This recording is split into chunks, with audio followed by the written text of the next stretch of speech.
Io mi chiamo Nessuno. Vivo nelle stanze del potere e so le cose. Stasera vi parlo del presidente Giorgio Napolitano. Sentite cosa ha detto di lui il premier Enrico Letta. Ci affidiamo completamente a lei, presidente Napolitano, con lo stesso trasporto di Papa Francesco quando si rivolge all'Altissimo. Com'è devoto Enrico Letta. Per lui Napolitano è Dio. Il presidente dispone, lui esegue. Napolitano nomina Monti senatore a vita e lui che fa? Manda un tenero bigliettino all'ex consulente di Goldman Sachs.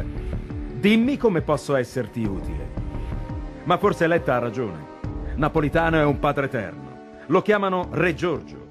Vive nei palazzi del potere dal 1953, l'anno della sua prima elezione in Parlamento.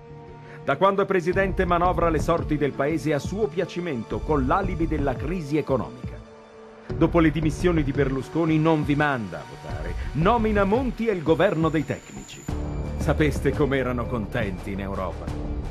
Caduto Monti realizza il suo capolavoro, le larghe intese. E per difenderle decide di restare altri 7 anni al Quirinale. Non era mai accaduto nella storia d'Italia. Eh sì, Re Giorgio Napolitano è un padre eterno. È lui che comanda veramente in Italia. Minaccia le sue dimissioni quando il governo Letta traballa. E tutti a dire: no Giorgio, resta tra noi, guidaci ancora. Quando Berlusconi mette a rischio il governo, Napolitano nomina 4 senatori a vita. Altri 4. Un colpo da maestro. Dimostra a tutti che solo lui può staccare la spina al governo. Letta infatti si sente sicuro e dice: ora questo esecutivo non ha più scadenza. È bravo il nipotino. I mercati e la finanza sono davvero orgogliosi di te. Napolitano piace a tutto il potere che conta. È l'anello di congiunzione tra l'Europa e la classe politica italiana.